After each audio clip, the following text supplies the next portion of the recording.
We're going live, people. We are live. Matt Janiga says scamish. And we're live, boys.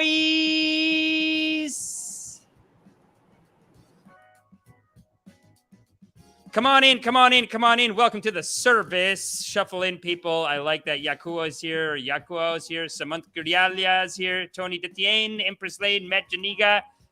They're here in the community. They're here early, and that's good. You know I like that. But what I like even more is when you get funky with the music. And now dance, people. Now dance.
Yes, yes, yes. Get funky with the music. Get funky with the music. And here I was thinking I was going to get some sleep. Oh, Urana Brew is here. Urana Brew. I know. Late night drip, late night drip. We got to accommodate our Indian community, people. We got to accommodate. We got a special guest here from all the way from India. All the way from India. And he's got some stories to tell. He actually was involved in some scams in America. Then he went to India. So we're going to get a scam comparison. This guy's a dual continent scam. And that's fine. And that's why we can learn so much. And that's why he's probably our only repeat guest, really. He's our first ever Cult Rehab guest. By the way, I went to the Banff TV Festival. And at the festival, I was telling about, I do a show called Cult Rehab, where I interview cult survivors. Basically, everyone who hears that show, just the title and that, they're like, I love it. I want to hear it. Let's go. Cult Rehab, yeah, no, it's a great service for the community. It's a great service for the community. And right now, everyone's here. Can people even hear me? Can people hear me?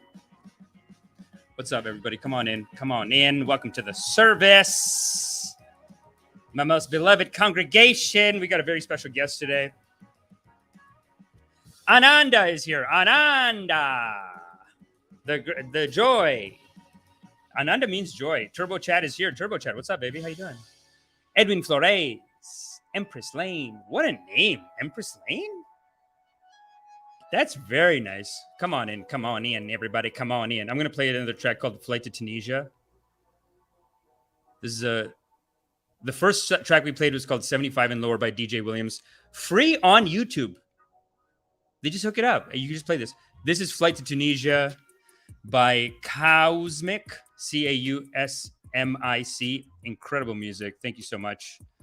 You are loved. Thanks everyone for coming in. Pardon the late nighter, but like I said, we got a guest from India, our first ever Cult Rehab guest, and he's back again. Couple of shout outs though. I don't know if Dentalion Jones is here in the audience. Is Dentalion Jones here? Is it Dentalion Jones here? Dentalion. Hello, Dantalion. This guy sent me a book in the mail called Building Your Cult, 2nd edition. Dantalion Jones. And now he has my address. Could just be imagine it's just a whole scam to get my address. But you know what? I didn't think of that until the book got here. I was like, how the fuck did he get my address? And I was like, oh yeah, I sent it to him because he said, hey, I want to send you my book. So you got to send the address. And that's it. And he has it. And that's fine. And we're going to figure it out. But this is called Building Your Cut by Dentalian Jones. So shout out to Dentalian Jones. Thank you so much. I got to ask this guy, like, how many people in the cult, baby? I mean, this guy wrote the book on starting a cult. Building Your Cult. Just writes the book on it. That's beautiful. I love it. We got a beautiful congregation here. Everyone's here in the community. Everyone's here. And we have, today we're doing a very special type of scam. And it's still, I would almost call it a cult rehab. But maybe it is more of a scam rehab. It's timeshares. We're doing timeshares. Who's been in a timeshare? Anyone been in a timeshare? Put it in the comments. Let me know. Don't be embarrassed. This is the kind of congregation you can talk about it. You know what I'm saying? Ananda, our guest today, when we first brought him on, we actually, live on the show, got him out of a cult. And tell me that's not a cult rehab. Now you're going to sit here and tell me that's not a cult rehab? You're going to sit there and tell me that this mission is not ordained by Almighty God? This is a mission from God. We are here to raise the vibration, people. We got to raise it. We got to raise the vibration. And we got some great content coming out now. Actually, we have these cult reviews. Oh my God. I made baseball cards for each cult member. So it's going to be like a tight actual video. I know a lot of you are going to be happy. We're doing an actual video. No, like a video, like a vlog, but like a shot vlog, like tight. You know what I'm saying? We got a video coming out. Yeah. Video series, actually. Very excited. And it's cult reviews, but the first one, we made like baseball cards for each cult leader. Oh my God. These psychos, they always, I think like, I got it. I think like, okay, I heard all the cult shit. I heard all the fucked up shit. And they just keep coming in. These sociopaths, they always got a new plan. They always got a new idea, new scheme. Always scheming and scamming. Keeping life very interesting, you could say. But that's why it's so important that we bring on the people who have been in these situations, gotten themselves out of these situations. They're here for the culture, for the community, for you guys to see them and say, hey, maybe we can save you from getting in a goddamn scam. Because God knows half of you got caught up in them, didn't you? It's probably why you're listening. But it's good to have the reminder. You want to have the reminder always of people who are like, okay, I'm not doing MLM again. I'm just going to pay off the debt and God is great. It's going to take time, but that's what I got to do. You know what I'm saying? Some people, if you listen to a show like this, you'll have that sense. You know, I don't know. You listen to Patrick Bet-David, maybe tomorrow you might be helping people. Now you signed up for his mortgage program, insurance sales program, or whatever it is. But today we're going to be talking about actually timeshares, which interesting. We haven't gotten into them here on the show because they are a banger scam. And, you know, I've said this before, every scam has like cult training in it. That's kind of how it works because you got to do the brainwash. You always got to do the brainwash. It's almost like sales, scam, cult, same curriculum. It's all sales curriculum. Same curriculum. Now, what you do with it, you know, it gets worse as you go down. But if you go to like some hardcore sales trainers, it's hard to tell the difference. And then the pickup artists, they're also doing sales training, but they're doing it on the girls. So it's interesting. Everyone's doing sales. Some people are just in sales. But this next dude, he actually has his own marketing channel, Vid Growth on YouTube. Let me pull that up actually. Let's see.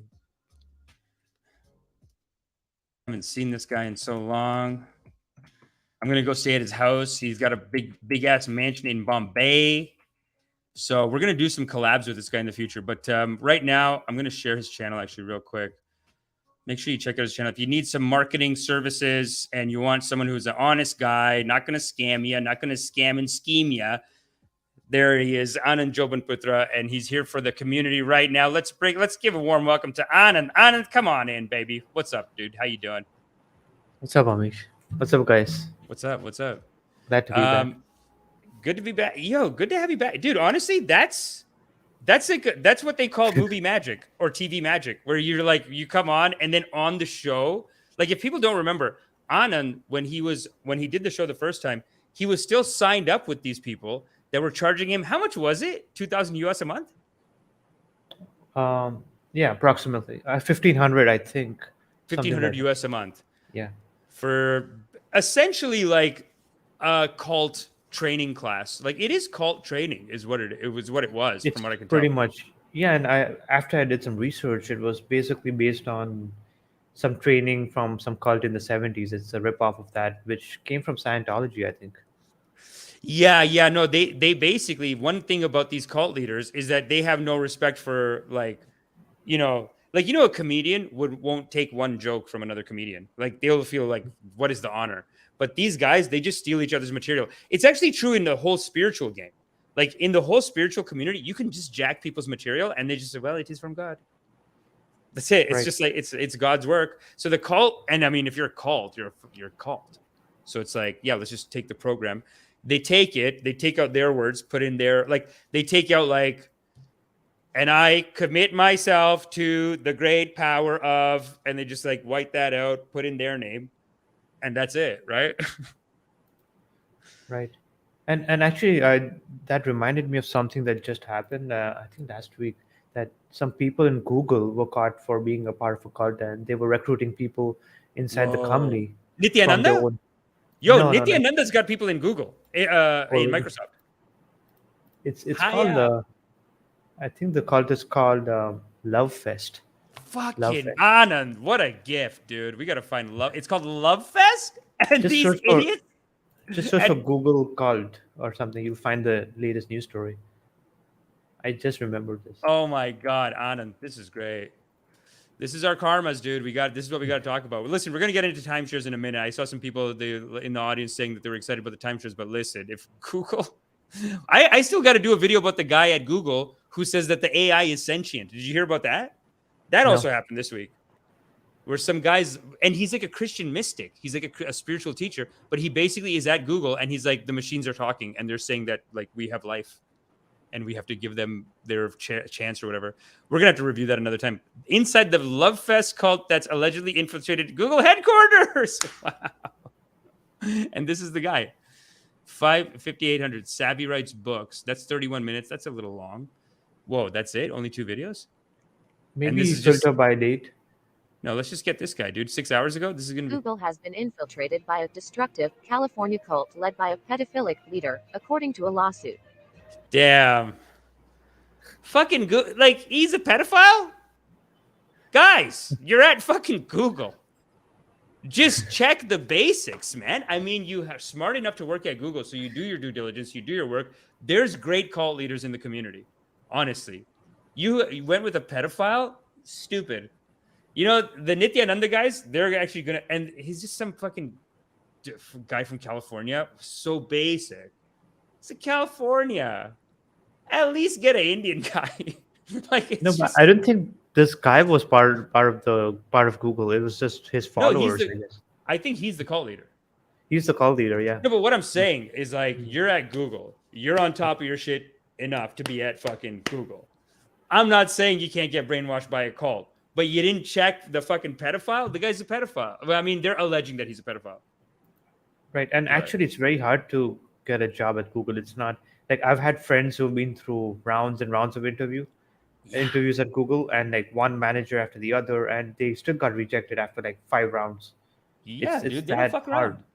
Yeah. So I'm Google doesn't surprised. fuck around. Same with Elon Musk, I think. I think Elon Musk, like, he almost makes you do like a week of work for free. To be like, do you really want it?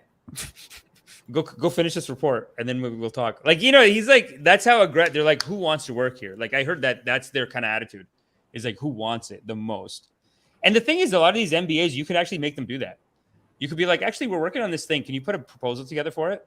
And then we'll have a meeting about that. And I've seen people do that. Like to get a job, they'll put like a 10-page deck of like, I'm pitching myself for this job. And I'm like, are you crazy, dude? You're doing their work. And then they still don't get hired. That's fucked up. Yeah. Yo, John Paul Speaks is here. Yo, John Paul Speaks? I didn't know it was John Paul. I didn't know he changed to John Paul Speaks. John Paul, what's up, baby? Come on. Welcome to the service. Yeah, he's allegedly the cult leader. Yeah. Let's watch a little more of this. This is great. Former Google video producer and whistleblower Kevin Lloyd is suing the technology giant, alleging that he was fired after he began complaining that his bosses at Google Developer Studio where he worked in Mountain View, California, were stacking the division with members of the Fellowship of Friends. Fellowship of Friends, dude. These names, they're so fucking smart, right? Even the fucking timeshare. They changed the timeshare to Vacation Club. Of course. We got to talk about that, dude. I can't believe they call it Vacation Club. Of course, idiots. Why would you call it timeshare? That's so boring. Timeshare? Who cares? Vacation Club? Let's go, dude. That's sick. What was it? Fellowship of Friends. Man, you know one thing about these cults? They're not shy to look for lonely people. You know what I mean? Maybe, you know what I was thinking, even here at the podcast, maybe we got to talk about that more, like loneliness and shit. Because it's like they're out here, people are getting fucked up. Like it's like you know, even with last time Elaine was on, we talked about a video, and it's almost like the video was treating the audience so stupid. It was like a scam sales video, but it was almost like the claims were so stupid that they're trying to weed out someone who's smart. You know what I mean? Like they were talking about like, in 2 months, I made $4 million, but I first had to learn this system that only someone taught me, and now I can teach you, but only join up if you're serious. Like, it was just like so ridiculous and dumb, but it's almost like some people are looking for that, man. Fellowship of Friends, who would join that? Would you join that? No. But you know, again, it sounds pretty cool, right? It's just friends, right? It's not a cult. That's the power of naming. That's the power of marketing. It's like you can name anything an attractive thing, and people will fall for it. no, the name Not is everyone, every of deal. course. Names are huge, man. Names go like Google. Apparently, because there's a G and a G in it, picked up. Some people say that Google. I mean, it's an incredible company. It's an incredible company. Like what they've done so far is for an organization. It's life. It's like world changing. They've been world changing, right? But apparently, like what really helps them is that it's two hard consonants in the name. Google. It just and then you have Fellowship of Friends. Fellowship of Friends, I almost see that as like, you know, in American politics they do this a lot, where they'll have like anti-abortion. Like I remember anti-abortion. At one point, this guy goes, I don't want them to call us anti-abortion, because then it's like then you're like bringing up abortion, and it's like anti, like you're anti something, and then also you brought up abortion. It's like, who wants that? Pro-life. It's a double negative, goes to a double positive. But pro-life, it's like, I'm pro, that's a good word. And life, that's a great word. Pro-life. The guy who rebranded it, he like explains it like that. It's so silly. So you But go this from is- like who wants that to like who doesn't want that. Right? Yeah, Who doesn't exactly. want friends, right? Who doesn't want to be part of a friends group? Right? So Yeah. who doesn't want to be part of a vacation club? Well, Vacation Club. Yeah, Vacation Club is hot. Vacation Club is hot. Fellowship of Friends, to be honest, it almost sounds, it's a little bit too like lonely. You know what I mean? Like I'd have to almost be in a tough spot to go to something like Fellowship of Friends, because I'd be like, what is it? I don't need friends. I'm busy. Like I got shit to do. You know what I mean? Like I don't, but that's what I mean, where they're just like, how do we get the loneliest people? Fellowship of Friends. It's like someone who doesn't have any friends. They're alone. Because that's the prey with the cults, man. They don't go for, like, if you're in a vulnerable spot, that's how they get you, kind of, you know? Yeah, that's the best kind of people for them. People who, and we all go through these times in life, right? Like whether it's financially or otherwise. Yeah. And that's when they get you. That's when you're likely to fall for this kind of stuff. Yeah. No, that's it. We all go through it. It's like we shouldn't even judge anyone for going through Past it. members of the group, which was registered as a religious organization with the IRS in 1971 Is and this is the based at guy? a sprawling compound in Northern California, have accused its Sure. longtime leader Robert Earl Burton of sexual abuse and misconduct, according to Revelations, a 6-part podcast series on Spotify released last year. Wow, what a good name. They got Revelations. That's a good name for a podcast. This cult leader, like, you indirectly, you are honoring him. He's like, yeah, they made a podcast about me. He's going to be in jail one day. He's like, oh, have you heard my podcast? Oh, they made a podcast about me. What's it called? Revelations. Because what I taught them was a revelation. They had to make the podcast about it. That's so fucking, like, you don't understand how, to a cult leader, that is like the biggest shout out. They made a podcast about me. It's called Revelations. Holy shit, dude. What a psycho, man. But I guess he's is he in jail? 2 lawsuits related to these accusations and filed by ex-members, in 1984 and 1996, were settled out of court. In the early 1970s, Burton preached that members needed to immerse themselves in high art, such as opera and literature, in order to get rid of negative thinking. Wow, I like that. But that's another place that they get you. It's like, just do meditation or go to CBT, because this whole negative thinking, like how to get rid of it, it's another way to get sad people, I think. Because I see a lot of cult sales videos that are like, are you feeling like things aren't working out? Are you feeling like things didn't add up or whatever? You know what I mean? Like they're really getting that crowd. It's kind of sad. Nice podcast name. Thank you, John Paul Speaks. He relied on 44 angels, who included the spirits of historical figures such as William Shakespeare, Benjamin Franklin, and Italian poet Dante Alighieri. Oh, yeah, of course. They're all coming to talk to you, you fucking pedophile psycho. What is this guy? He's like, yes, hold on. Shakespeare, how should I write this? Like, he's just fucking writing his stupid Google ads. Shakespeare, hello, you fucking...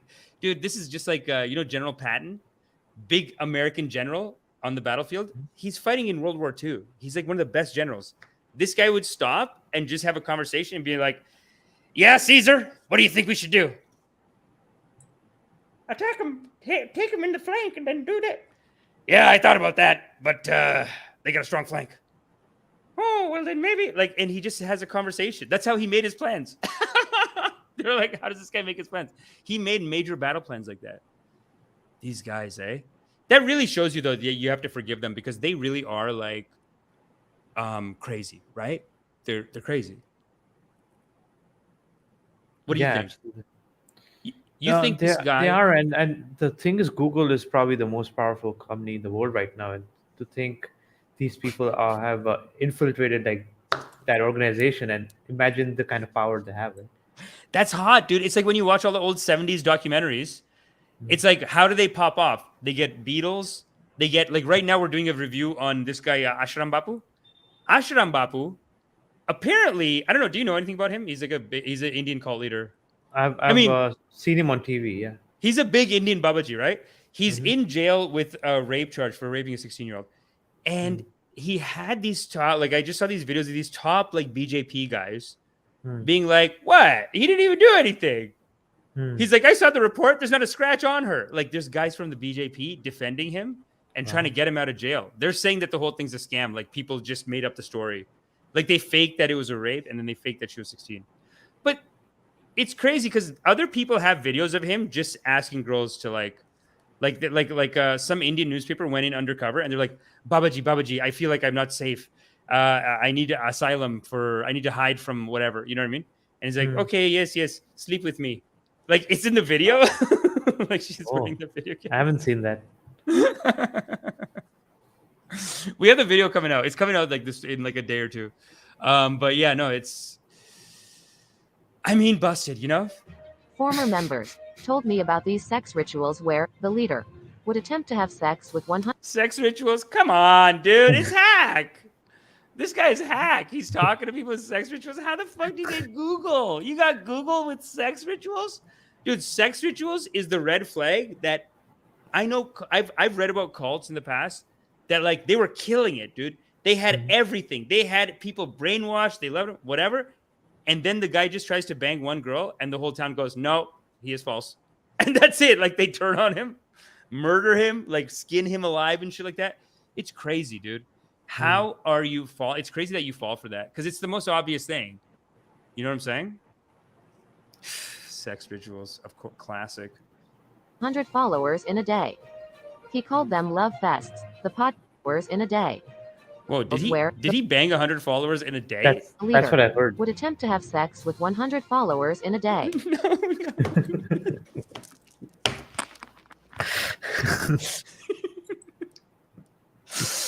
How many? Okay, wait. You got 8 hours, 100 people. This is a production. You gotta plan it. You have to have the bitches signed up.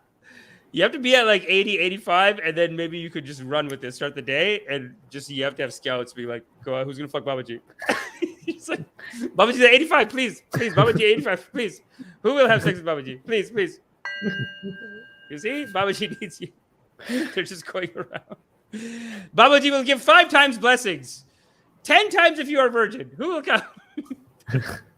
Nobody wants to have sex with Babaji. They're stuck at 85. Just gotta get to 100. This fucking dude, how you get Google? You get this is hack ass shit, dude. This is some hacky ass shit that we are all equal. That's the thing. That is the thing. I was gonna say this is some shit you'd find in India, and then it's like, no, it's at fucking Google. It's like the top people at Google. Are they Indian? Imagine it's like 3 brown guys. No, but this is a fully California call. Yeah. This is a California thing. No, California's been known for that. They are just like India, because Hinduism, I always say, is like open source religion. It's like, so that means India is like Silicon Valley for cults. Anyone can go start a cult. Now, California, it's not the size of India, but they are like a little Silicon Valley. For America, that's kind of where you go. Where is that place? There's one place actually that specifically they say has a very high vibration, and that's where like the banger stuff comes out of. I think that place is in California too. And they have like whole techniques, like the EFT tapping technique? No, I'm not aware. So this is like a meditation technique where, like, it's not a meditation, it's like a new age, like you tap and then you release your suffering or something, like you release your doubts or something by tapping or whatever. It's called EFT or tapping or something. And it's founded in this place. A lot of big YouTubers are there. Where am I talking about? Not Oregon. It's a place I think it's in California. It's like a city in California, and it's just known for that's like Silicon Valley for cults, dude. That's where they're all going and coming up with the new banger shit. Like the secret, like the next crystals. Like right now, everyone's doing crystals, right? But the next shit, like maybe I Ching or like whatever, like whatever they're doing right now, that's gonna be the next hot shit in the spiritual game. Like tarot probably developed there or something. You know what I'm saying? I forget what the place is called. But let's continue this video. This is a fucking fantastic video. He called them love fests. I like this robot. What's this robot voice? Event news. Who? This is actually, but big news stories have covered it. If you just search for it again and filter by today or last week. No, but this is better because it's almost like it's almost like another character's on the show. You know what I'm saying? It's almost like we have another character on the show and they prepared this video for a presentation for us. This like robot or something. This is like, how do you think they make these though? They just kind of write the script and then the robot says it.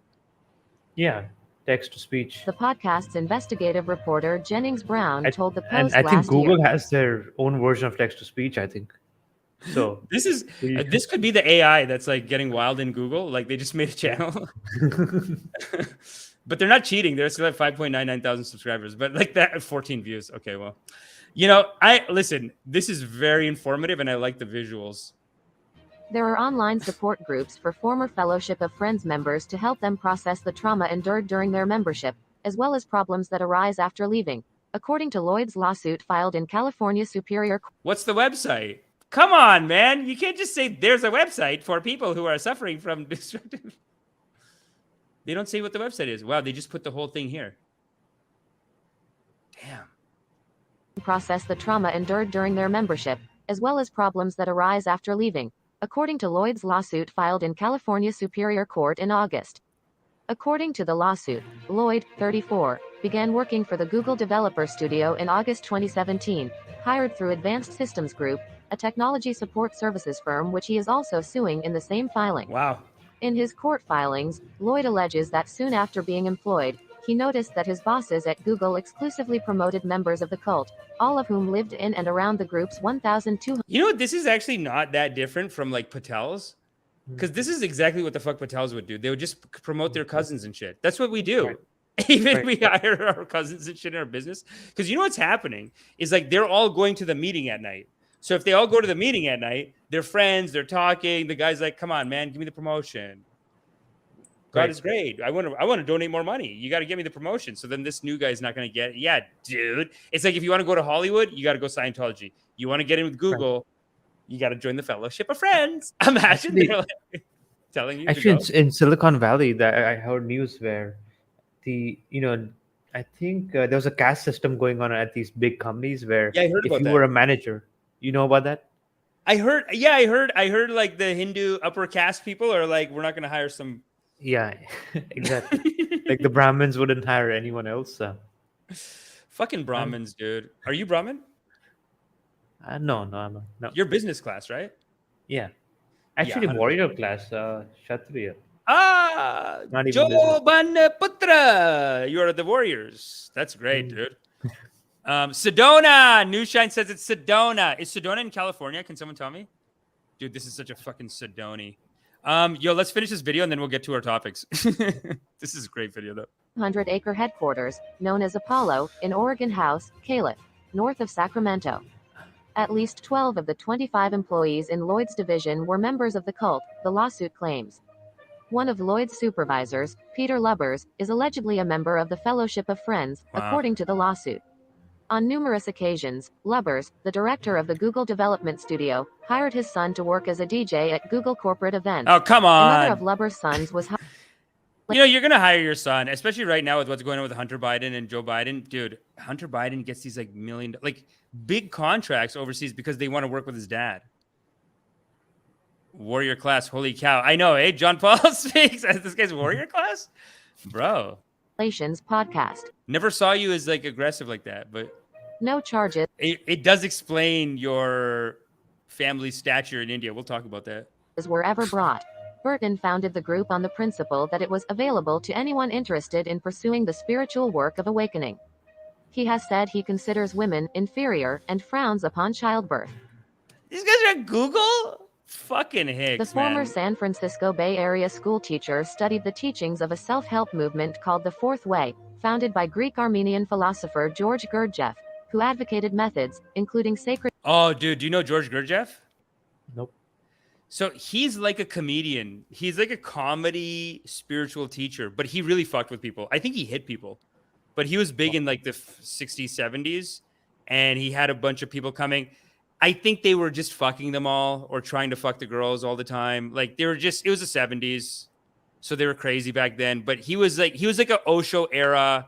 Yeah, dude, Gurdjieff. Gurdjieff is like one of the only guys that even Osho will give him a shout out. Let's finish this video. I'm going to show you Gurdjieff. dances for bringing about more Very silly guy. self-awareness.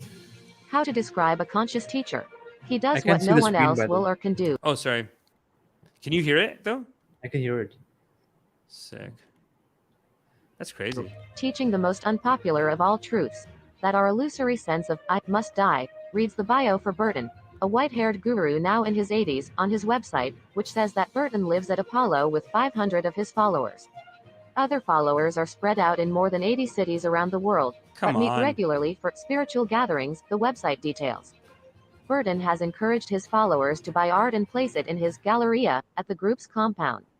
In 1996, the Fellowship's collection of antique Chinese furniture sold for $11.2 million at a Christie's auction. Requests for comment from Google and Lloyd were not returned. The Fellowship of Friends did not respond to the post's request for comment.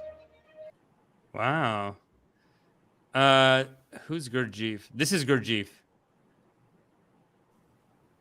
Silly guy. Very, very powerful teachings though. Kind of like Osho. Osho was trying to be like him. And a lot of Zen teachers are like him too, where they're silly. I don't know. It's like it borderlines into cult shit though. I mean, they got their stuff from him. You know what I mean? Like I think he had a program. Gurdjieff might have had a program, but I think he was too loose to even have a program. Like he believed in he believed that people should live in the moment. You know, it kind of like with Osho's teachings where it's like, we are all Hare Krishna in the Leela. You are here to live. You are God playing this game, pretending not to be God. You are Ananda, actually. Hey, did you know that you are Ananda? You are Ananda, and you're playing this video game of life where you're pretending not to be Ananda so you could remember him to, I am Ananda again. That's basically what this life is supposed to be. And that's kind of what he taught. So they didn't have like strict programs from what I remember, but they would just fuck with you. Like if he wanted to fuck someone, he would like start messing with them and stop talking to them. And like, you know what I mean? Like gaslighting kind of shit. Like he would just, he was fucked up there. And same, I guess the Zen teachers are kind of like that too, but warrior class, dude. It's true. Sedona. I thought that was in Arizona. Oh, maybe it's not in California. Yeah, you're right. I just wanted to be in California. But yo, tell me about this. We got to talk about you. One thing you want to talk about, and I know you want to express your upper class, warrior class views. But tell us about leaving California, going back to India. What's it like to be in India now? And then we'll go into the scam differences because you've been scammed on. I mean, they tried to scam you. They didn't get you this time. They didn't get me this time, no. But they've been selling you on both I've watched continents. enough of your videos to be aware of these things. Plus, I've been in marketing for so many years, so I caught it before anything happened. But it's high pressure. Wow. So it was kind of random. I'll tell you guys exactly what happened. So I've been living in California for almost 10 years, and because I have a online business, I can pretty much work from anywhere. So I've been back here at home, spending some time with family for the last year. So I was at a supermarket, like a grocery store, and this random lady comes up to me and says, "We have this contest going on, like a raffle. Do you want to sign up?" So I just put in my name and number, and the very next day, she's like, "Congratulations, you won these 3 prizes." I like the bullshit congratulations. Like, congratulations, you win. Oh, wow. Don't you want to come get your prize? It's like, guys, that's a classic, dude. That's a classic move.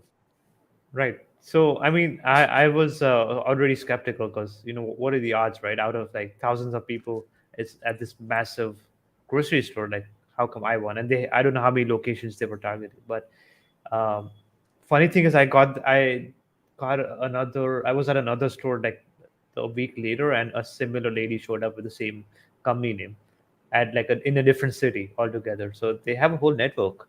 It's a big network. Different Even company outside. name or different product name? So one person tried to sell you, and then you walked like 2 blocks in one over, city. and someone else. Not even 2 blocks. It's like another city altogether.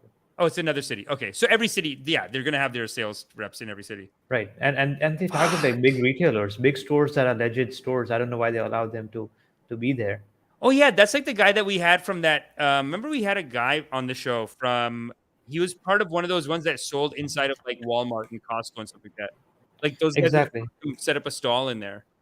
Exactly, those are the kind of stores I'm talking about, like sporting goods stores or grocery stores, like big chain stores. They have these reps standing, and all they gotta do is just fill out your name, and you might win some prizes. And then they just call every single person. That's the whole marketing funnel, right?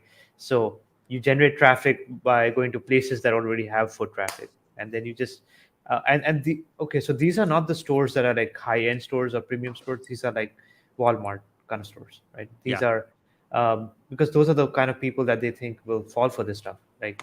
So it was the documentary. Man, someone in the audience tell me what the documentary was called, because we had him on the show, and the documentary is called something like, it was like something like The Juice. Oh, I think it was called The Juice.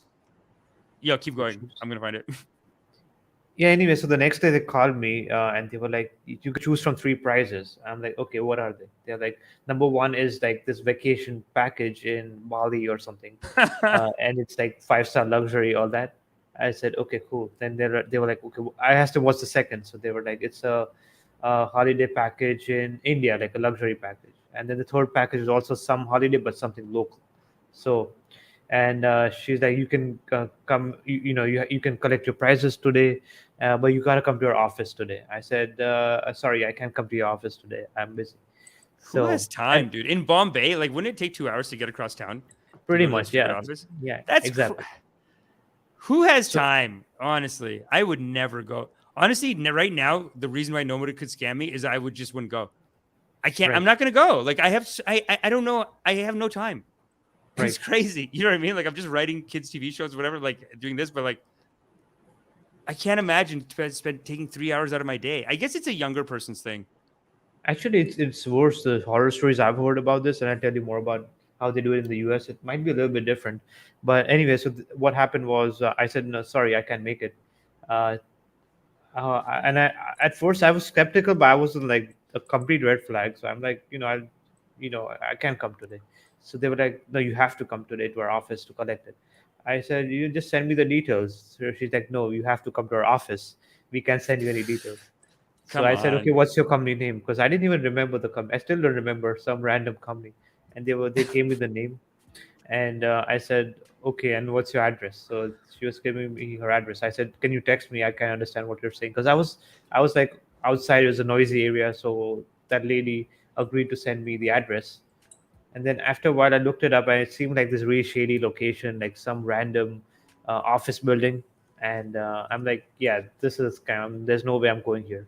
Yeah. So so then I just went about with my no, with my day, and then after like a couple hours, she calls me again from a different number, and she was like, yeah, did you get the office address? I'm like, yeah, but I won't be able to make it. I'm not in the area. So I was trying to be polite with them. Yeah. So she's like, no, but if you don't come today, we can't give you the prizes. I said, okay, that's fine. Just give it to someone else. So, and I was trying to like hang up the phone, and she was like, oh, but we have these prizes waiting for you. And I was trying to. I'm like, no, that's okay. You can give it to someone else. What's the prize again though? Tell me the prize. It's like vacation packages. Vacation package, right. They Yeah, give the like a prize is the timeshare. yeah, exactly.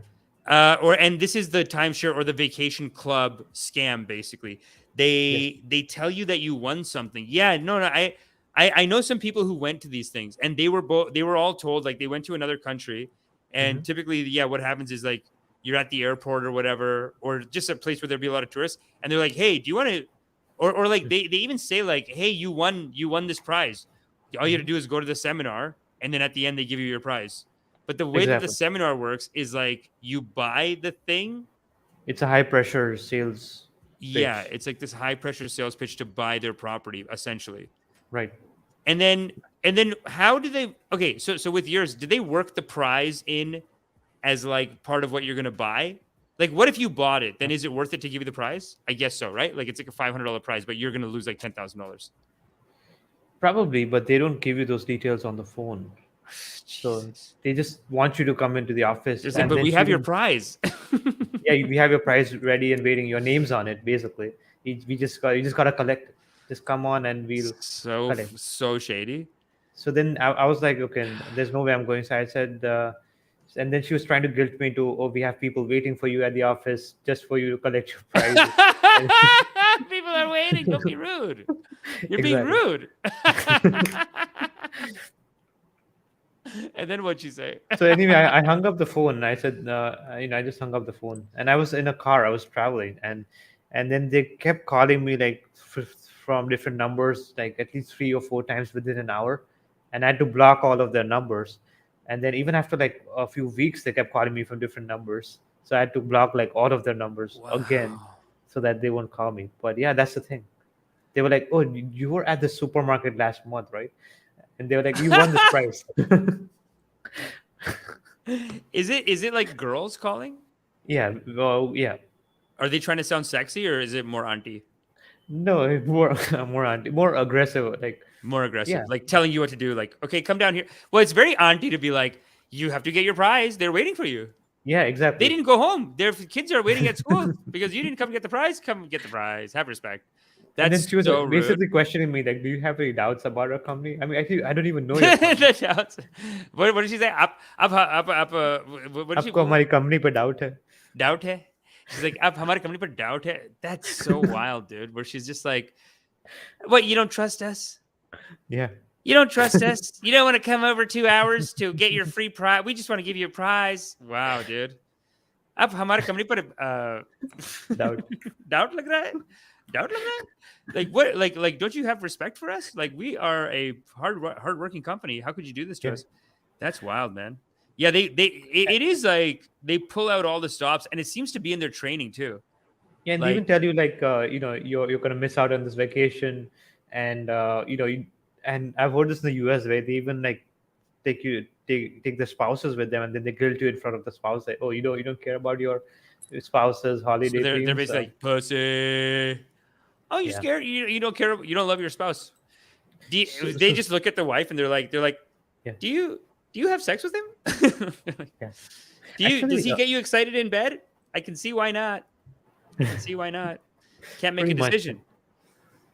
Actually, I Wow. heard this in the US where they take you to a nice location, at least for the seminar. They don't tell you it's just gonna be like a dinner, free dinner, at this luxury hotel or something, right? But Yeah. they pick a location that's kind of far away from where you live, and they pick you up in like a nice, probably like a limo or something, and they take you like an hour or so away from your house, so it's gonna be hard for you to come back, right? Wow, From there. dude. So they add that vacation club.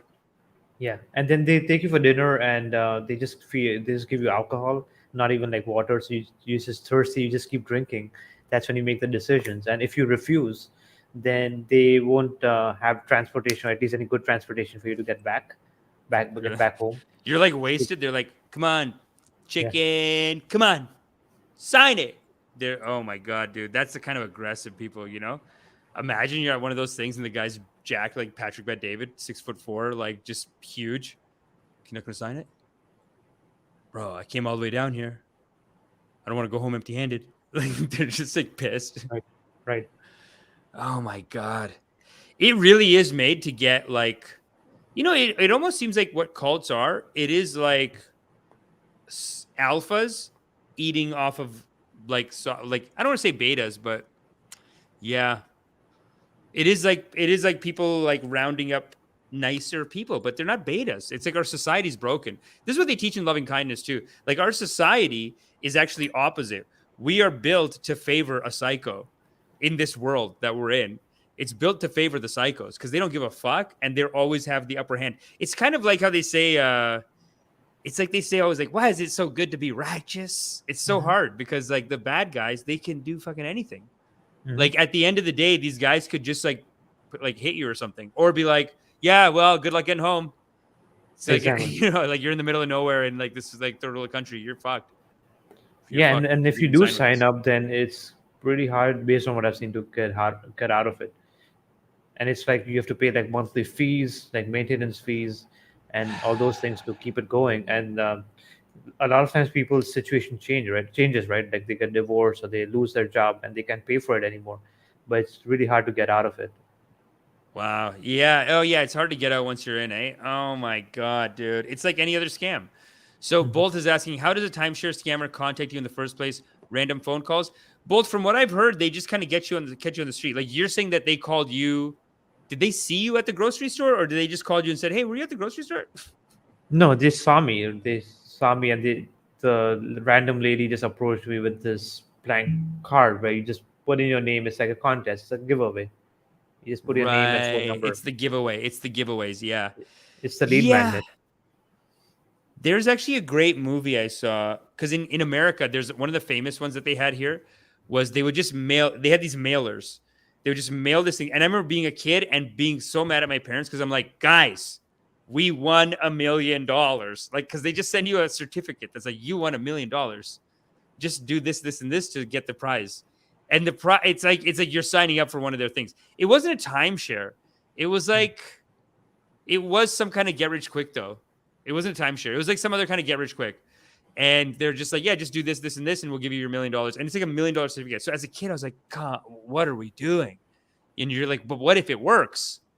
And yeah, there's a great movie about it actually, where this guy's dad just starts just goes to try to get it. It's a fantastic movie. I can't think of the name now, but maybe someone in the audience knows the name. Yeah, Yeah, but dude. just to answer Bolt's question, they get you in like public places where there's a lot of foot traffic, and Yeah. especially where the target audience is. It's just like any kind of marketing. They identify that the kind of people who are likely to sign up, they go to these stores, like like a grocery store, and these particular stores, and they just have reps who hand out like contests or giveaways in exchange for your information. Yeah. It's Wow. just like any yeah, it kind of is like an MLM, but I don't know if they expect you to recruit people. That's the difference. But it is high pressure sales tactics, manipulative tactics to get you to sign up, and it's impossible to get out of it It's impossible. Yeah, it's impossible to get out, dude. unless you Even hire a lawyer or someone. Then that's the only way oh to get. my God, you got to hire a lawyer to get out. That's brutal, man. Mm. So this guy's saying, yeah, I don't know. I don't know. You actually sent me a video that we could look at, but I also wanted to show someone. And there's actually a great documentary, and we had this guy on the show like last year or something. But this is the documentary. It's called Juice: The Slave Circle, Direct Marketing Devil Corp.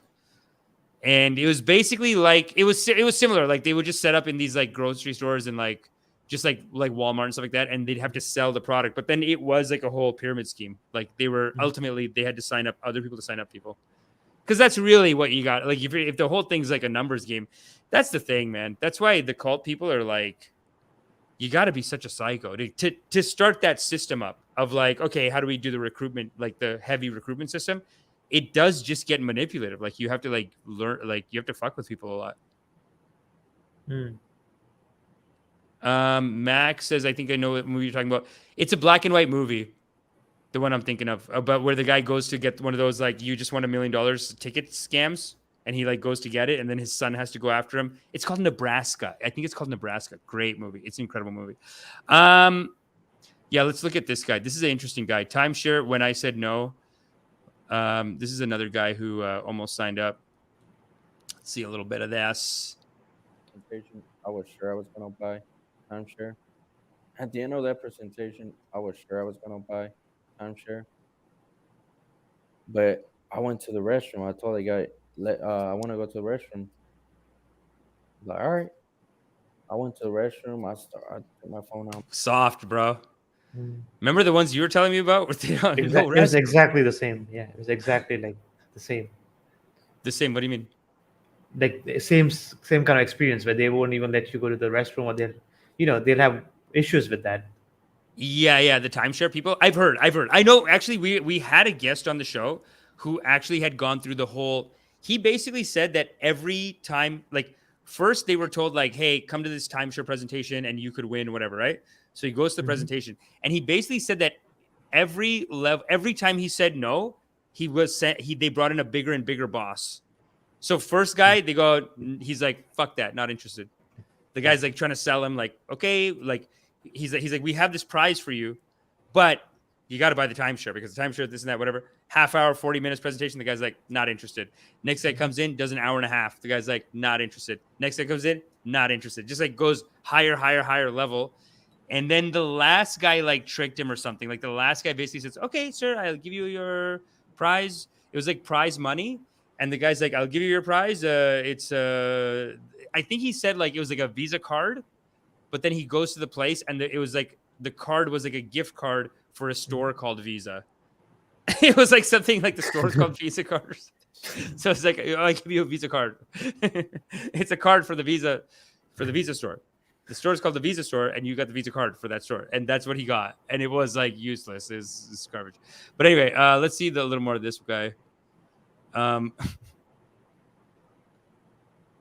like started Googling. I'm like timeshare. The first things that Google suggests how to get out of timeshare scam. Timeshare too expensive. Oh, how have we not talked about timeshares? This is incredible. Steven hasn't talked about them much either. This is like a whole other world because MLMs have a lot of heat on them. Fuck. I got to get Morgan on the show. I got to get him back to come tell that story. That's such a good one, man. And I think it's because they're not really called timeshares anymore, right? They're vacation clubs. That's vacation club. Who wants to investigate a vacation club? Who wants to attack the vacation club? We're just a vacation club. It's like, have you ever heard of the Buena Vista Social Club? It's like a band. But there's like clubs like that. Like you go to you go to the Caribbean and like the city will have like some street will be like some Buena Vista Social Club. It's like a place to hang out and like listen to music and shit. And these guys just took it and made it into a scam, dude. Vacation club. So this is very interesting. So he goes to the timeshare. He initially thought he was going to buy it. The person who's running the timeshare, sucker, lets him go to the washroom. In the washroom, Googles it. And Google says, how to get the first things. That's great. I mean, that's golden. You know what I mean? That's where Google, we could all say they're evil or whatever, but that's where they come through. It's like, that is the truth, man. Google gave him the truth right there. Like this is what the search volume is saying. This is what the mass majority of people are saying. Right. How do I get the fuck out of this shit? What a scam, dude. Red flags, like timeshare lawyer, how to get out. Like, I'm like, lawyer for what? To get out of this? So that, lawyer fees are not cheap. So I'm like, what? I start looking. I'm like, I start reading some, like, phrases there. I'm like, this is a scam. Like, people are trying to get out of this thing. How do you get out of timeshare? And I'm over here pushing me to get into it. So right there, that that was a big wake up call. Like it was just one little research. That's it. It only took one little research, and I was like, oh man, I I gotta get out of here. The guy took me to the hotels or villa, whatever. I was after that. I was not impressed about the rooms. I was like, "What is this? Like so sketchy, you know? Like make it look so good, and look at this people. They look like fake people, you know, like Yeah. smiling, walking their dogs. Everything looked so fake. You know, I'm pretty sure they had people walking. I don't know. They paid them to walk, look happy. I'm like, they make this presentation. I think it's part of the presentation. Yeah, he's just like getting like paranoid after. The thing Mm. is that he's not wrong. Like I remember when I went to Trump University, Mm. they go like at the end of the stupid presentation, like, we were at this local hotel, and at the end of the presentation, the guy goes, we're gonna open the sign-ups, but only if you're really excited, really eager to sign up. And two people ran to the back to sign up. And both of those people, when I went to Trump University, they were already fucking students. They were teachers. So they were just pretending to sign up. Yeah. It's called social proof, right? In marketing, people use something called social proof. In dating The- too. They use that in the pickup game too. Social proof. It's all the same. Dude, it's all same curriculum. Social proof. Same curriculum. It's like social proof. Like these pickup artists are like, you got to show that you're with a bunch of bitches to get more bitches. But these guys Yeah. are like, you got to show, yeah, fuck. Yeah. God damn, dude. This is great. This is actually this is a great video. I mean, it's true. They are I'm fake. pretty sure they have salesmen or fake families walking behind you saying, "Oh, that's so pretty." Like it's like, "Oh, look, you like the goose, you like the waterfall, you know." Imagine having your parents here. Yeah, they say all that. Oh my God. Anyways, Imagine your parents signed up for this scam too. Holy shit, dude. Imagine you ruin your parents' life too.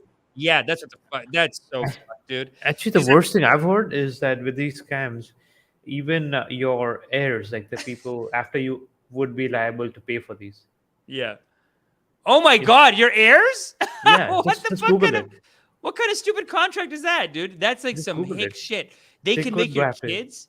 Yep, they could go after your kids. Goes after kids. Or yeah, or heirs, timeshare heirs. You find Timeshare heirs. That's fucked up, dude. So these guys are just a cutthroat fucking company. How to inherit mom's timeshare? No one has to inherit an unwanted timeshare. Hold up, let me.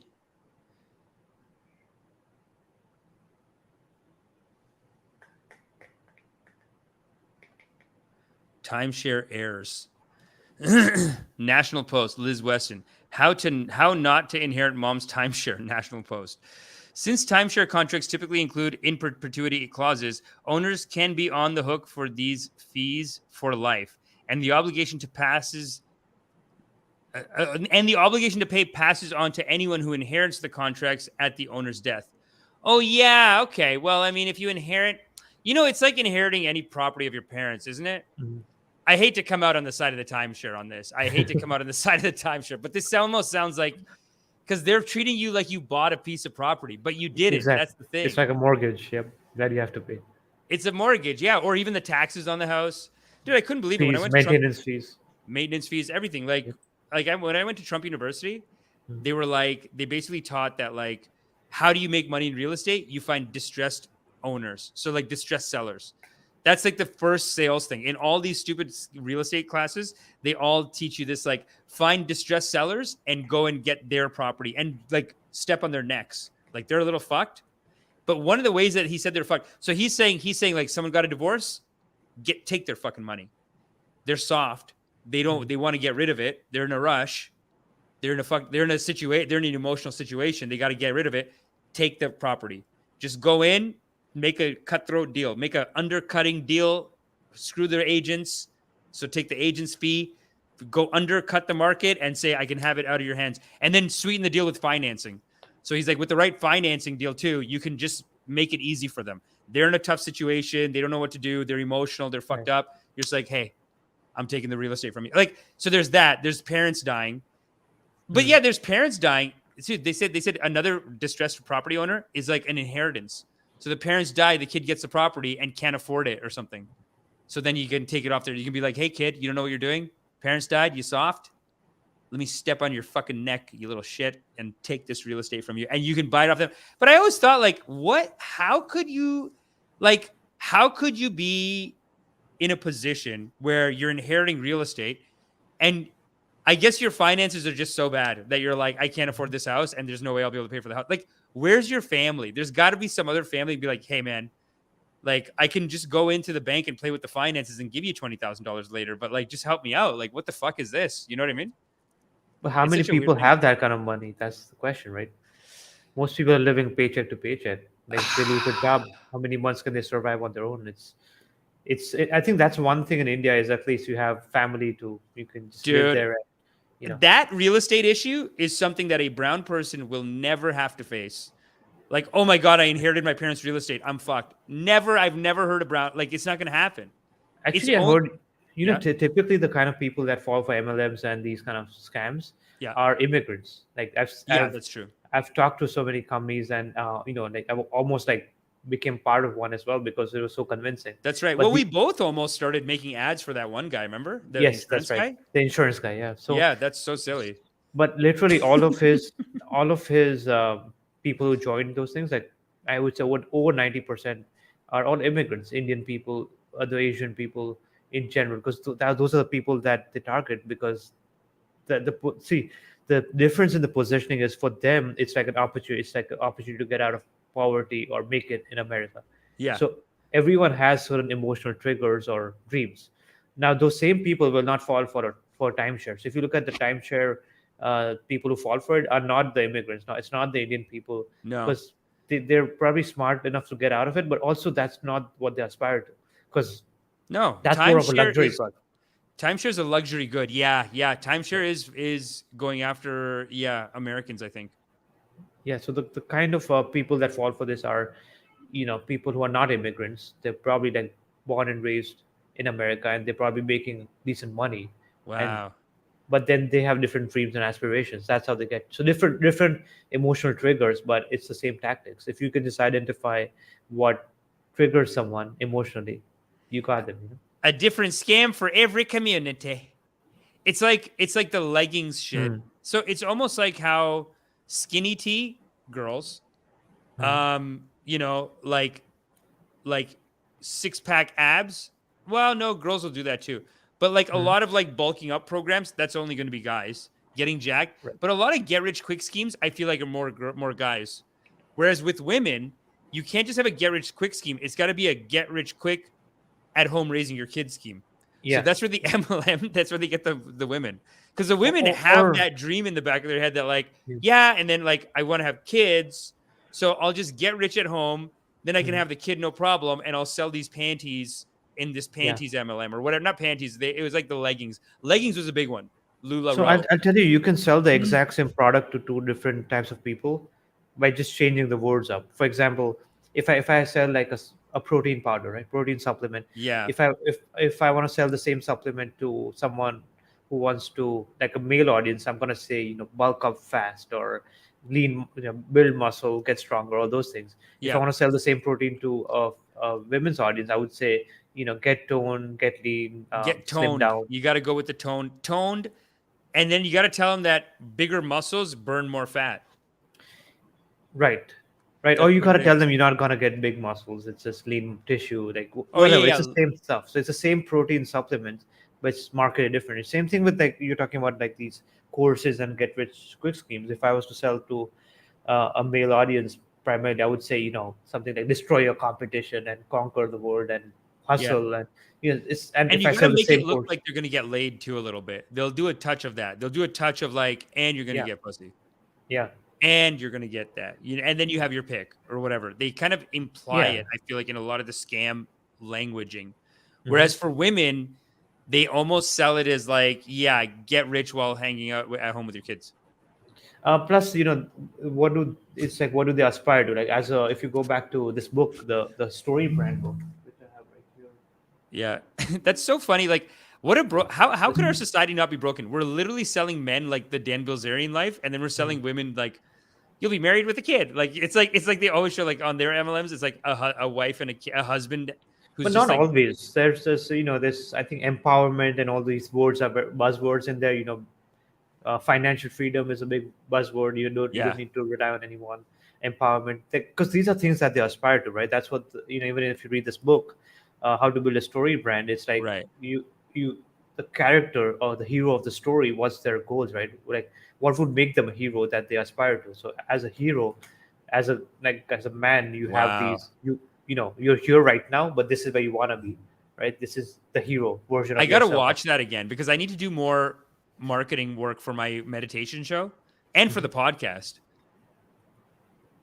So it's like we got to run that for our podcast because now we do have people. It's like we, as this Church of Loving Kindness that you're in right now, this digital ashram, we have an audience. It's basically like cult survivors, people who get scammed easily. I mean, people who are just interested in this kind of stuff, but also people who are concerned about that kind of stuff too. You know what I mean? Like at least financially concerned. I feel like that is our beat a little bit. So it's like those people, we have a pathway to enlightenment through our, my loving kindness meditation, but also the cult rehab, live shows, whatever it is. You know what I'm saying? Mhm. It's like, don't join a cult, join an anti-cult cult. Mhm. The ACC. That's what this is. You know what I'm saying? Like that's what we want. We have an audience now. So I think I got to look at that book again. And like figure out some branding stuff. Yo, Mothabet just left a comment. They have those scams where these guys have a bunch of tech equipment that will sell you for a major discount, but it's all broken, LOL. Target people outside stores. Yeah, my dad and my mom both. One time my dad bought a bunch of leather jackets. And he's like, yeah, it's good, right? It's good. And it's like, by the time he was trying to sell it to me, I could tell in his eyes that he knew it was a scam. But he still wanted me to wear it and be like, yeah, cool, Dad, cool. Yeah, I'll sell them. Like, that's kind of what he wanted. It's almost like he's looking at me like, it's good, right? I didn't get scammed, did I? And I'm like, brah, it's garbage. You got scammed, brah. Some Italian guy like just sold it to you out of the back of his van. That one. And then one time they were, I don't know if my parents are just being racist, but they're like, very smart Italian. Very smart Italian. Like they're just saying that they're like just fast talking Italian guys. I don't know if they were. I don't know. But the second time too, these guys came up to their factory with a truck with stereo equipment. And they're like, your kids will love it, ma'am. Your kids will love it. $600, I give you the whole thing. It's worth $2,000. $600, I give you the whole thing. Your kids are gonna love it, ma'am. You think the kids are gonna love it? She bought it, $600. It was, some of them were empty. It was like it was like a 4-deck stereo system, but it was like, who the fuck is gonna use a stereo system, dude? Can you imagine? Like, it's like the old like what we have in the cell phone today. It used to be this high, like it was like 4 stacks, like a CD, DVD, a cassette player, and then people would have like shelves of like CDs and DVDs in their house. It was like a big part of everyone's house. Remember? Anyway, they bought it after it was over. You know what I'm saying? Yeah, but it's like anyone can fall for these. Like I remember even as a kid, my mom fell for. She joined like Amway or one of these companies because my friends' moms were getting into that. They recruited my mom through the like parents of kids, right? Yeah. Inside school, and they were recruiting other people inside my school to join this. Just like Google. Exactly. So your mom got into Amway, eh? Because of one of my friends' parents. It really is a virus in our society. Contain it. What's that? You can contain it. I know. Yeah. I don't know what we're going to do about this. I guess you just raise awareness. You just keep telling people. Mhm. I mean, it's just so sad that humanity is wasting. And this is why, even when I did when we had Patrick Bet-David on, this is why he got mad. At the end, he yelled at me because I was like, Steven had him on all the numbers. But then I basically said, I was like, but what good is it for America? If you love America, are you not just wasting, creating an inefficiency in the American economy by creating this MLM? Aren't you letting China get ahead of us? And he was like, you don't know what the hell you're talking about. You're not even funny. Like, he was so mad. And I'm like, Yeah. he never got offended. Like, Steven kept bringing up his like, dude, you didn't make the numbers are out, and the numbers for all the MLMs are really bad. I mean, it's like 0.01% make all the money. And then as you go down the list, it's like 70% of the people in every MLM are making like $200 a year, but then they're paying $200 a year as the fee. So like that's like 60-70% of all MLMs. But that's true for almost anything. Like the thing is, okay, let's see if we even look at like the fake gurus selling courses, and let's just for a second imagine, okay, they have the best intent in their mind. They don't want to make money. That's not their goal. They genuinely want to help people. Yeah. Okay, it's a legit guru, let's just say. And if 100 people follow that exact advice on how to start a business or whatever, right? Most of them are not going to succeed. I think probably like 90% or more, like most people will achieve some sort of mediocre results, but they won't become millionaires. And it's not because of, that guru was teaching some method that doesn't work. There is a lot of luck involved in anything. And there is the 80-20 principle. The Pareto principle is the law of unequal or distributions. I forget what it is, but it's gonna happen. And there's, again, going back to another book, read this one, Fooled by Randomness. Wow. The hidden role of chance in our lives. And it talks about the survivorship bias. I know. It's so true, dude. It's so true. And people just make these theories based on like, you see, this thing succeeded because of this, and you just don't know. You don't know. Yeah, there's so many factors, including luck, which actually reminds me of that video, that billionaire video on YouTube. Actually, the guy was showing why Indians have so many billionaires. Yeah. I'm gonna pull it up right now. It's such a stupid video. Actually, China has the most number of billionaires, by the way, in the entire world. He said India has number third. Yeah, India is third. But also, like, they're not even including like they're not even including like the fact that the population is the highest. Look at this. Yeah, this is the viral. Look at the views. It has the most billionaires, and it has nothing to do with their insane IQs. It's why Google, Twitter, and Microsoft decided to hire all Indian CEOs to run their trillion-dollar companies. It's such a rare trait that no classroom can ever teach it, even if they try. For these billionaires in India, every day was a challenge to find their next meal, and because of this, they've all gained superhuman levels of real-world problem solving. There's a weird reason why India has the most. That's such Indian propaganda, dude. People from India love that shit, don't they? Actually, if I need to make a video on this, I already made a video doing a reaction.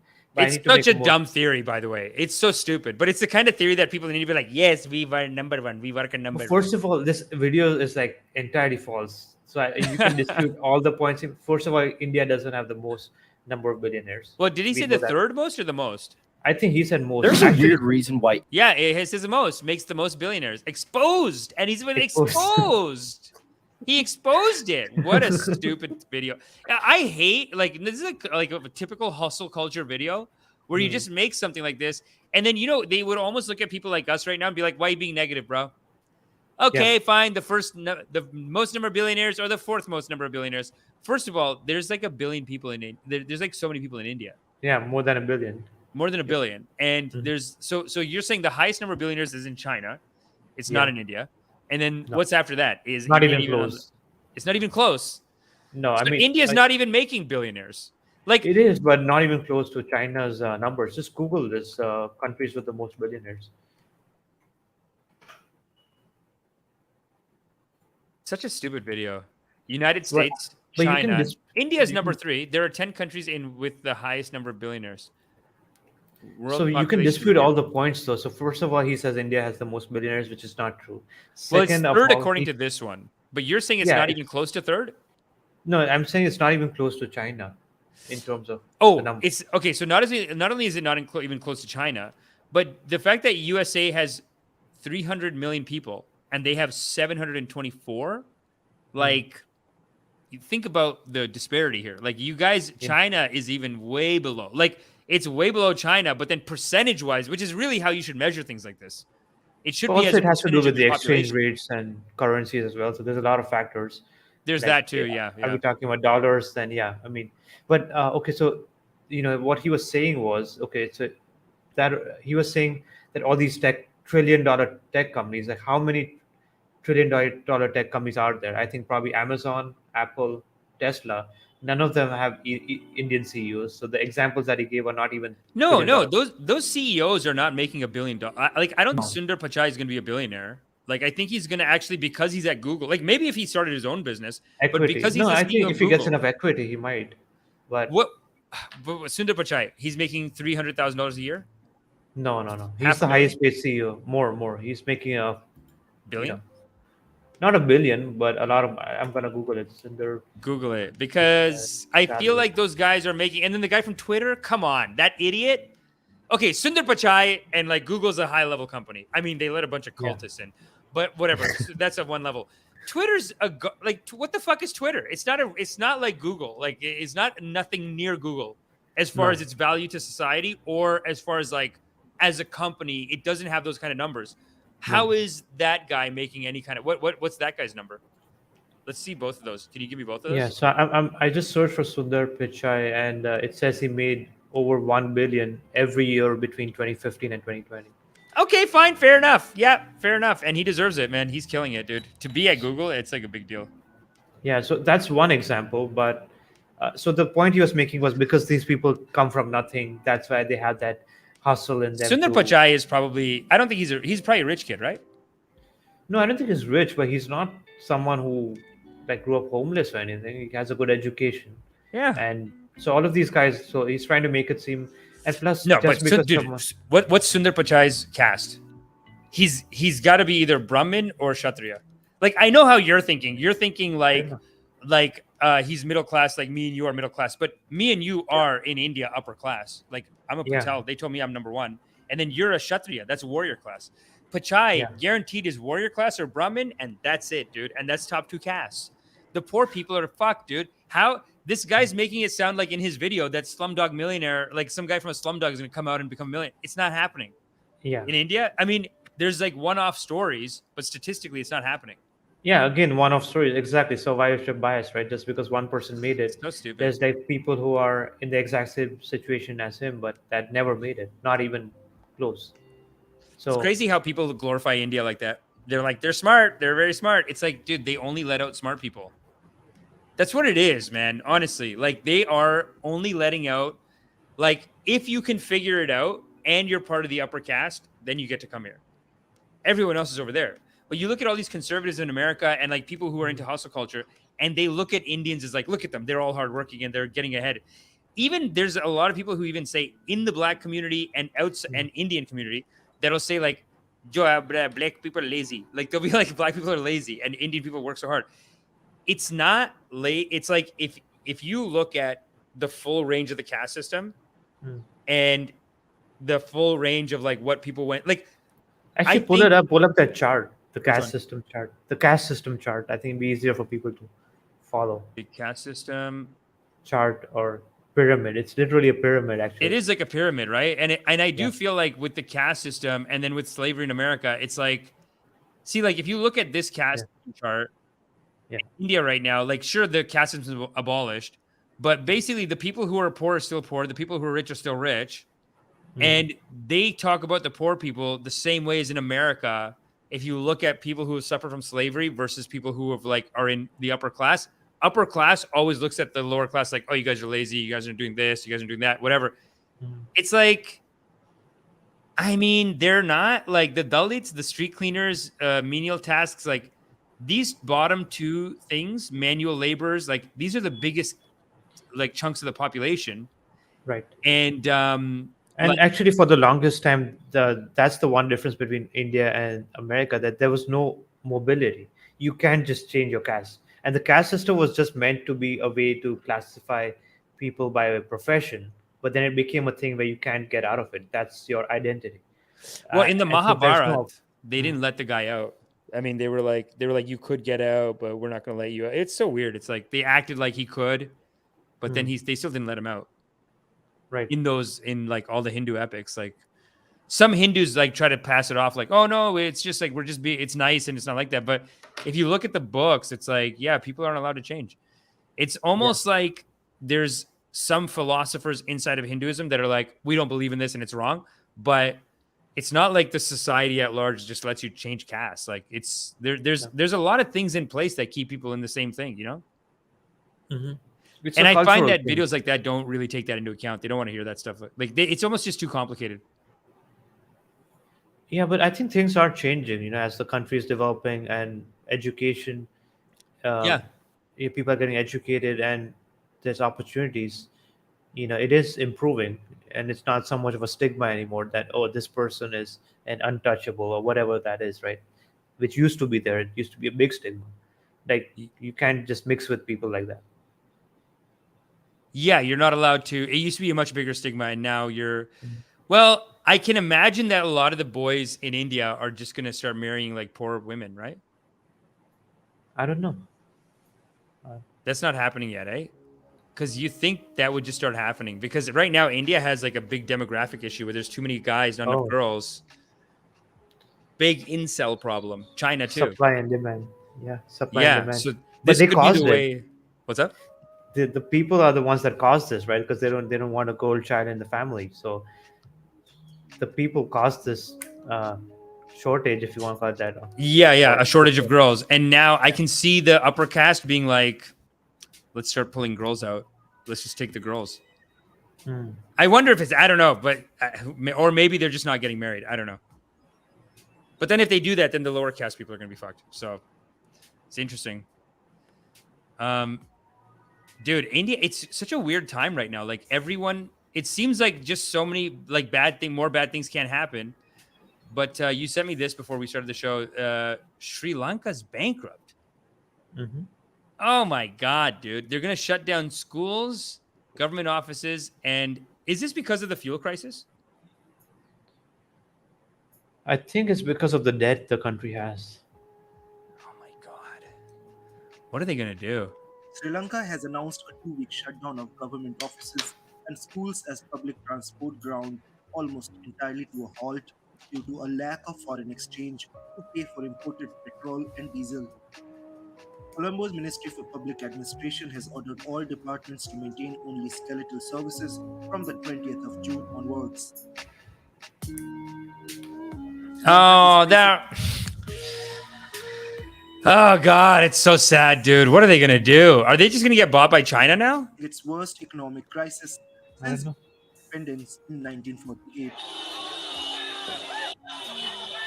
The country has been unable to finance the import of essential goods like food, medicines, and fuels since late last year. Man, can India just take them back? Why doesn't India just be in India, right? Yeah, I guess so. I mean, it's all part of the Indian subcontinent, and even And like you can't let language- China take it. If China takes them over, like we're fucked. That's like a major trade. That's a major like trading route. Any talk of that? I just heard about it, so I gotta dive deeper into it.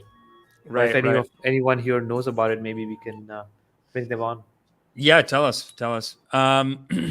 Sri Lanka is also facing record high inflation and lengthy power blackouts.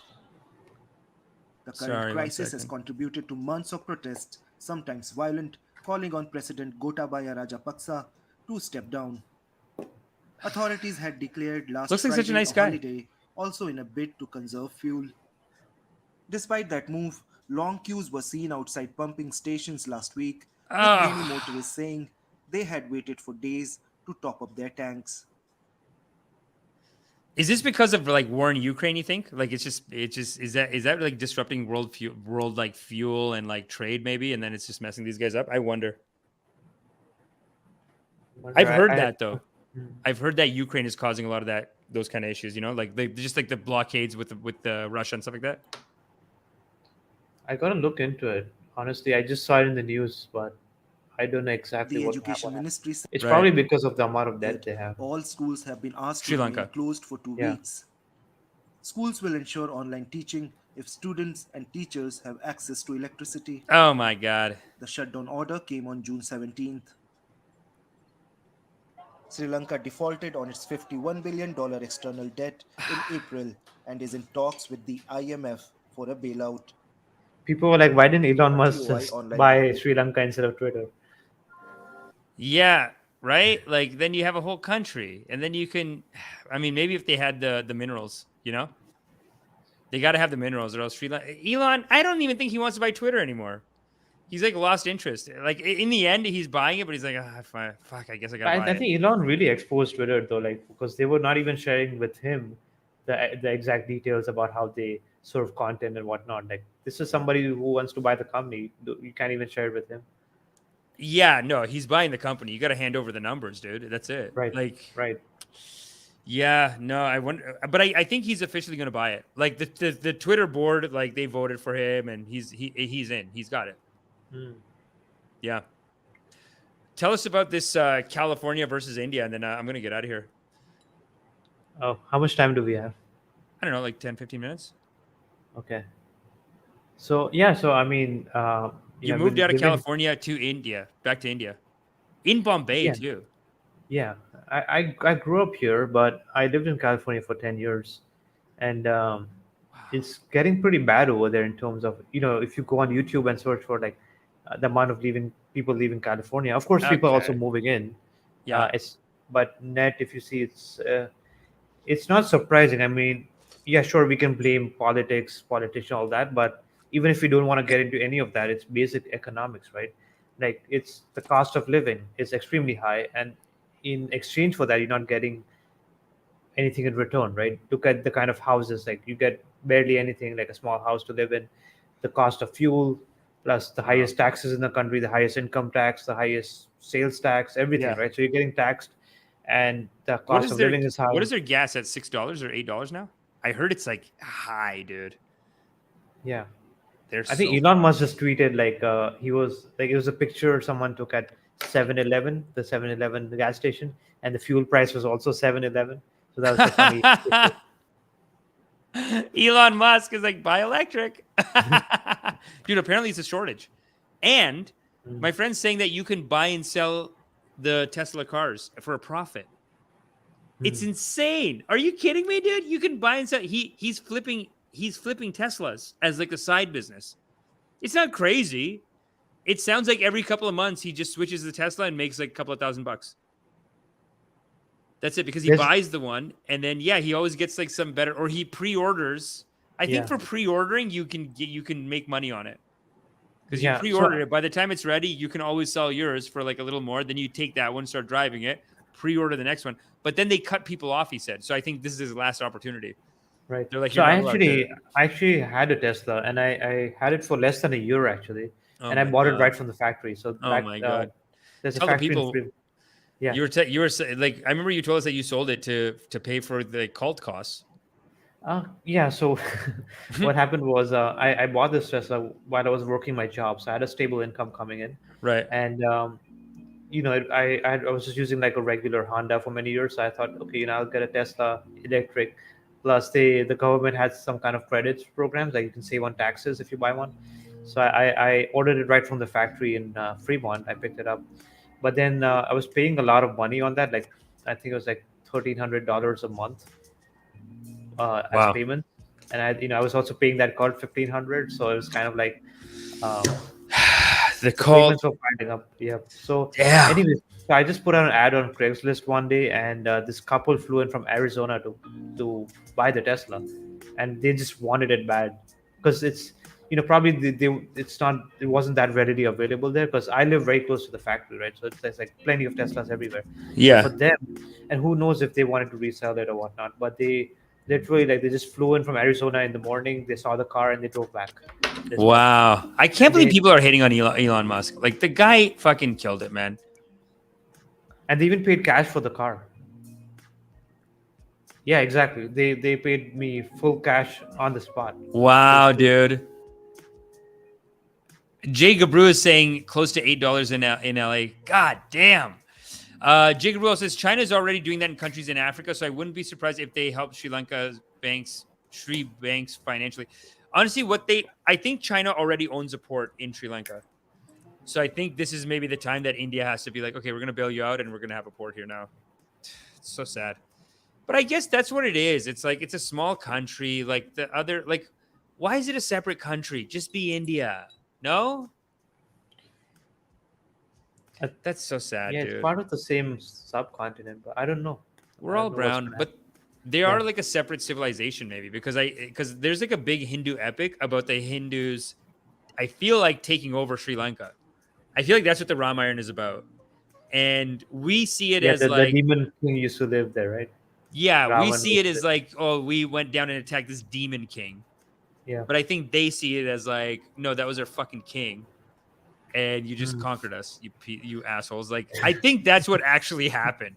And the Hindus sell it as like Ram is the most powerful god and he's so great. But I guess that's what you have to do if you're running a crusade, because it probably took years to take it over. So you just got, it takes time. Like you got to brainwash people, keep sending them down, or whatever. That's wild. So now maybe, but I feel like India has to take it now. They have to take it back. That's so bad. Bolt says brown guy token was a great idea. You know what? I can't believe Bolt, when I announced I want to do token brown guy token, I can't believe how many people in the audience were like, how could you do this, Amish? You're going to do a scam? You fool. This is unacceptable. It's fine. I guess now at this point, there's so many NFT scams. Actually, CopyZilla announced this week on his last video that he's no more doing NFT Bitcoin. He's coming back to scams and maybe cults or something. Oh, wow. Yeah, we got to talk to him. We got to bring him on the show. That's so random. Because I guess, but Bitcoin crashed hard, man. It's over, right? I don't think it's over because there's a lot of people investing into it, but it's going to take a while for like the people that are holding.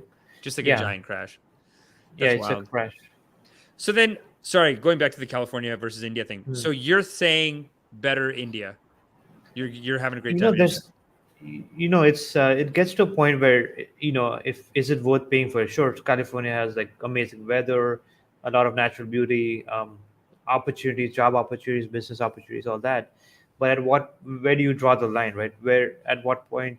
Because you have all those things, but at the same time you have crazy expenses, you have crazy amounts of crime everywhere.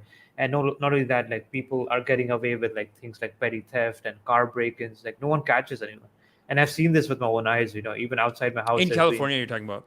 Yeah. Even outside my house, there's been car break-ins, like drug addicts, whatnot. And it's not even. I don't even live downtown or anything. It's like a residential neighborhood.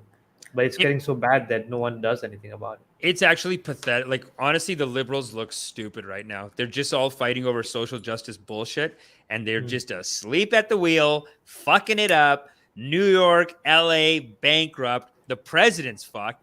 What's Biden going to do, dude? Do you see him fall off his bike? Yeah, I saw that.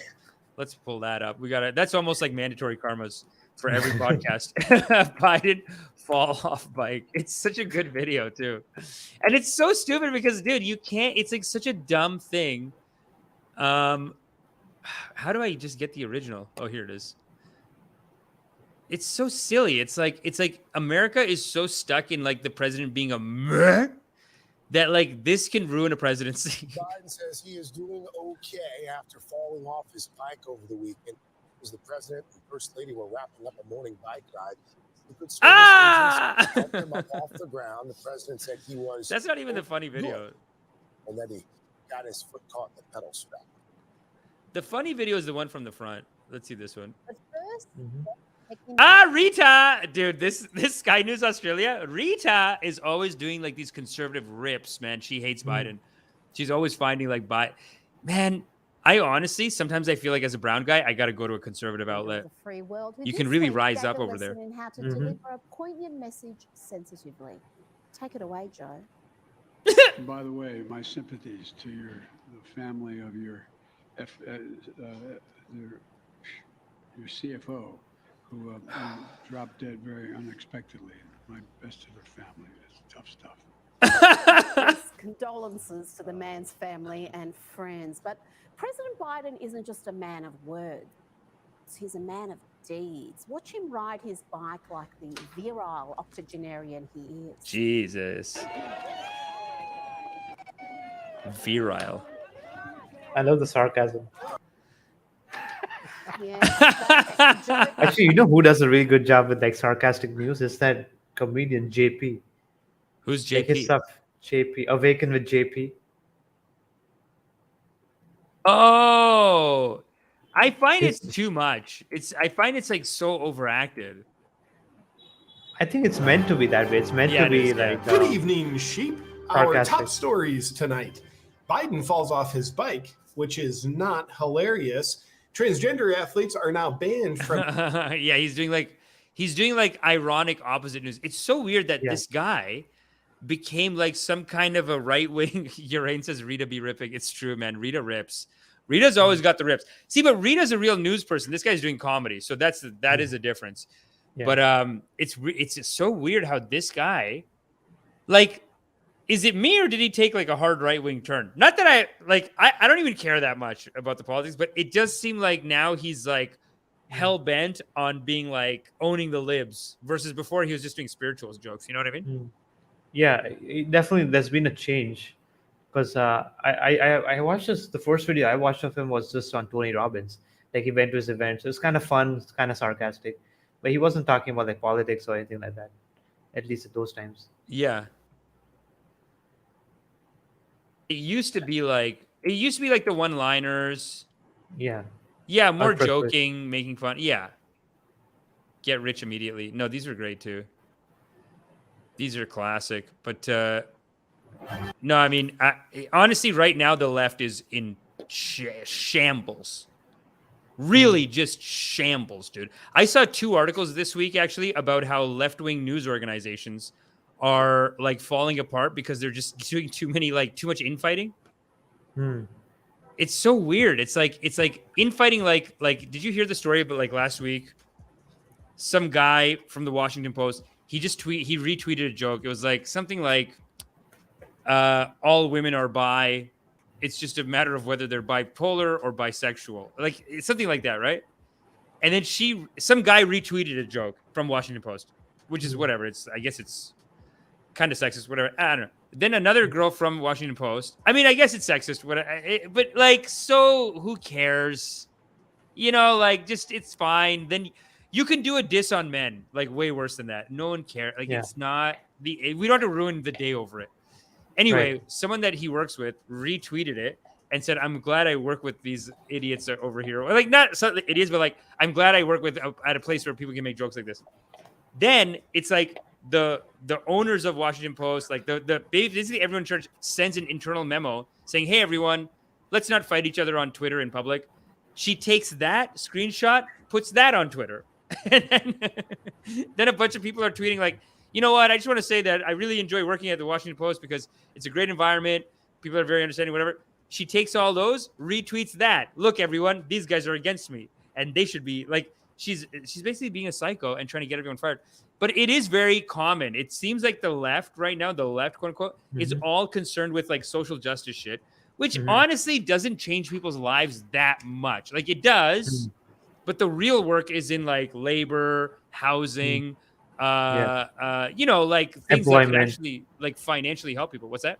Yeah, employment. Exactly. Financially. Employment. And it's like the Democrats have gone just this like crazy left wing, like just they've gone all social justice because it doesn't cost them anything. But then where it matters, anti-war, like prison. So they've completely lost it. I think Biden's going to lose next term, man.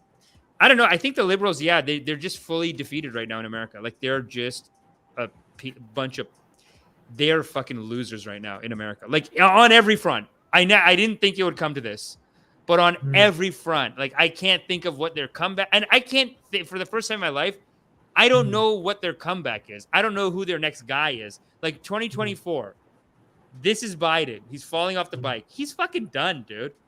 Yeah, it's he's over. like 80 years old. So he's 80, and Trump is ripping, dude. And they couldn't stop him last time. I don't see how they're going to stop him this time. Small Bank Life says not true. Small Bank Life, what do you think? You think the lefties? By the way, Amish, I gotta hop off. I got another call that I gotta take. All good, buddy. If you're online, I can come back in a bit. Okay. No. I'm gonna call it. I gotta go. It's 12 o'clock here. But thanks for coming on, dude. It was great chatting with you. Thanks. Yeah, you gotta come back. Thanks, Anand guys. Joban Putra, everyone. Make sure you check out his channel at VidGrowth. Great marketing stuff. We got to work together, man. We got to work together on this ad that you were just telling me about. That'd be great. Yeah, let's do it. All right, man. We'll talk soon. Peace. See you.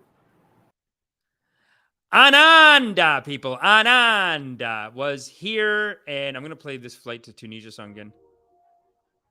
Oh, yeah, that's nice. That's a nice track. Oh, my God. Anand says, thanks to BB's. Thanks, baby. Jacob Bruce says, great show. Thank you. Biden will win easy. Ocho Cinco says, Biden will win easy. Hey, that's funny that Ocho Cinco doesn't believe in Santa Claus or the Easter Bunny, but he believes that Biden's going to win easy. Okay, I hope so. I guess, you know what, Ocho? I guess what we can look forward to is that we're in the middle of his term. Middle of the term, who gives a fuck? It's 2024 is the year that matters. It's 2023, 24. That's what matters as a president. So you could say he just inherited a bad spot. Maybe. I don't know. Maybe he just inherited a bad spot. And he's going to bring it back. Now, Jay Gabru is saying there's no way the Dems will elect Biden to rep them. What does everyone think? What do you think? He would win again if election was today. Ocho Cinco says he would win again. Ocho, but he is... Biden, well, you're right. Your midterm elections will reveal everything. All will be revealed. Yeah, Empress Lane says time to go to sleep. It's Friday tomorrow. That is true. Biden will throw the U.S. into the abyss, then lose. Mothabet. Conservative. Yeah, I'm going to end it in a couple of minutes, but I do want to know, like, what do people think? Who could replace Biden? Does anyone have options? What's the options here, people? This is a spiritual institute, and we got to fucking figure it out, people. We got to figure this out right here on The Drip. Man, we have so many great shows coming up, actually. We have a great episode this Sunday with a former member of... We have an episode this Sunday, 6 p.m. with Alicia Archer. She is a member of Lifespring. One of the most banger cults really to hit the game. And she was in Lifespring and she was born into it. So her dad is the guy who started it. And her siblings, there's 8 of them. Not bad for a cult leader. Really not polygamous numbers. But 8 kids and they all talk to each other. Well, 8 that they know about. Lifespring cult.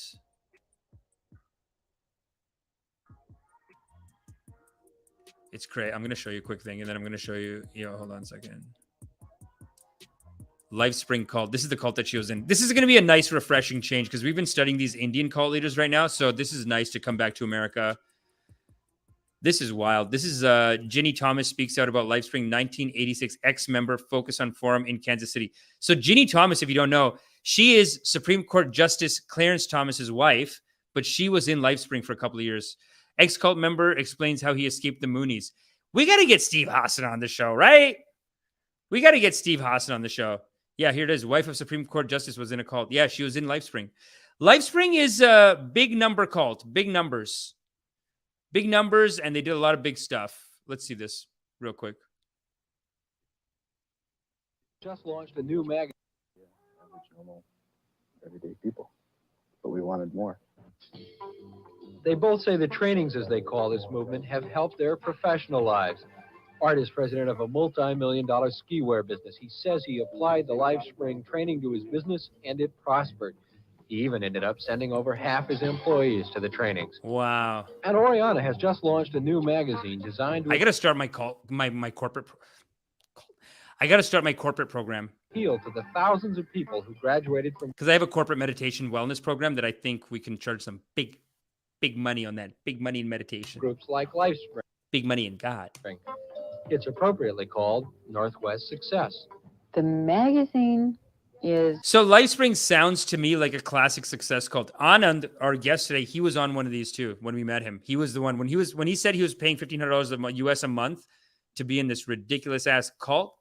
Well, he was basically in some offshoot of Lifespring. So you can look forward to that next week, people. Hold on a second. Let me get the there we go. There we go. And there we go.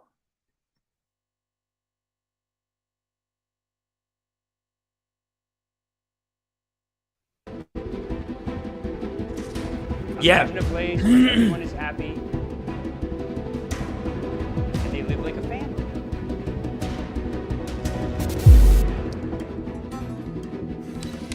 this Sunday. It's very strange. 4 bodies. 6 bodies. 10, On the 12, drip. 14, 16, 19. Grand total to 39. 39 people. Federal agents first confronted a heavily armed religious cult near Waco. 911, what's your emergency? There's 75 men around our building and they're shooting at us in Mount Carmel. Tell them there are children and women in here and to call it off. I hear a gun. Who are these people? It was such a love affair. It was such enthusiasm, such joy, and we worked such long days, but you just had the energy to do it. A number of people simply followed fairly blindly the directions of their leadership, even though they were intelligent and well educated enough to have gone their own way. They didn't, because they surrendered themselves to this